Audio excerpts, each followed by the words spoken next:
We got a challenge here today. I've got this Mite bandsaw mill.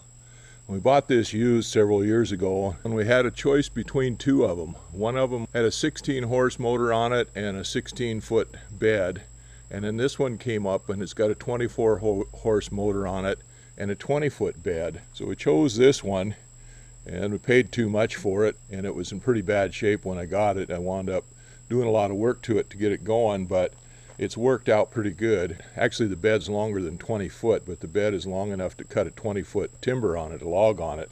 And I have cut 20-foot timbers on it. But what we've got today is a 24-foot log on there. I want a 24-foot timber. Originally milled this log with the chainsaw mill. Well, actually, I did another one that's a 6x12 that I milled with the chainsaw mill.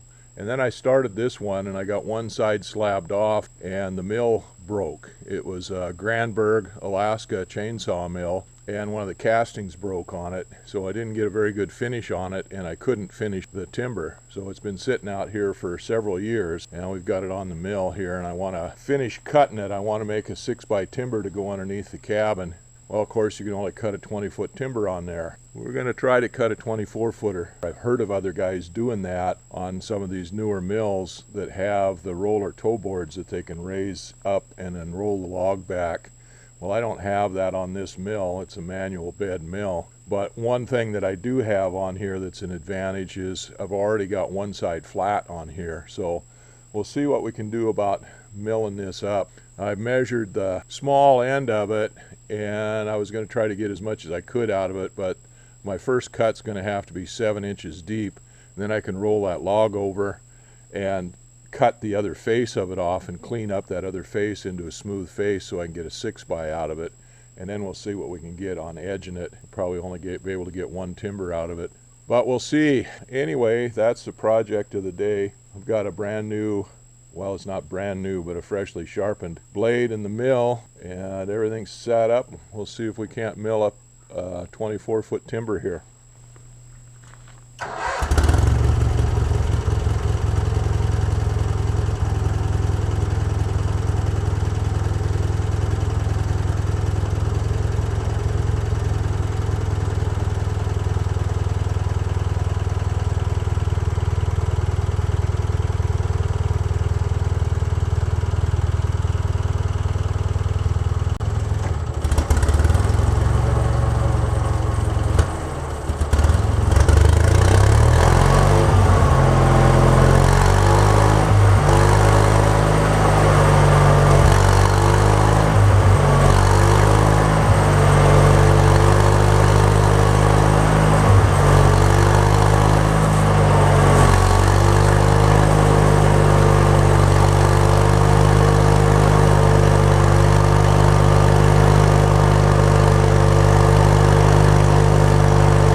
Well, there's part one. We got the slab cut and got it cut off. Now we got to get it off of there.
Well, I'm having a heck of a time with my filming here. I dropped my good camera the other day and it doesn't work right anymore. I've got these other cameras that I've been trying to use and the batteries won't last on them. I'll try to get some of this. This is what I did yesterday. I had that big yellow cedar log, 24 foot, 25 foot long, that I'd started to cut up years ago with a chainsaw mill into a 6x12 timber. I put it on the mill yesterday and finished it up, cut it up, and that was the results of it there. That's the 6x12 timber. Turned out pretty good. My mill deck is 20 feet long. I can only cut 20 foot on there. So I had to make a cut as far as I could, back the mill off, cut the slab off, and then pull the log back on the deck until I could get enough clearance to get through and finish the cut on it. So I had to do that all the way around it, all four sides. One side was already cut flat. I'd started cutting that a few years ago with a chainsaw mill, and then the casting on the mill broke, and that ended my chainsaw milling. So one side was mostly flat. It wasn't very pretty though. Like most of my chainsaw milling was pretty good, but that one didn't turn out too good because the casting was broke on the mill, so it was pretty cruddy. But anyway, we got it on there and made a nice 6x12 out of it. I've got it sitting over here on some hemlock.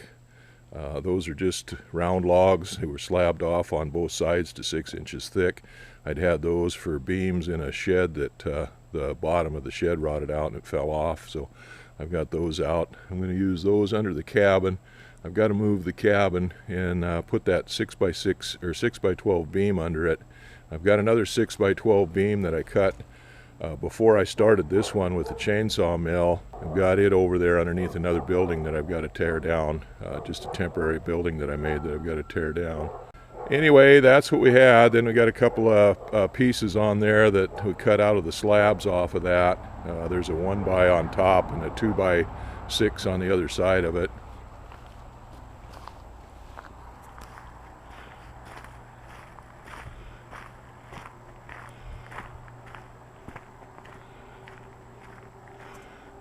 We've got a few more pieces that I piled up in the stack there, stickered and dried. And then we've got some spruce that I cut off out of those little pecker poles, and one hemlock, 1x4s. And then I cut up a red cedar into 1x6s. And I've got those stacked up there too, all stacked up and covered so they can get dry.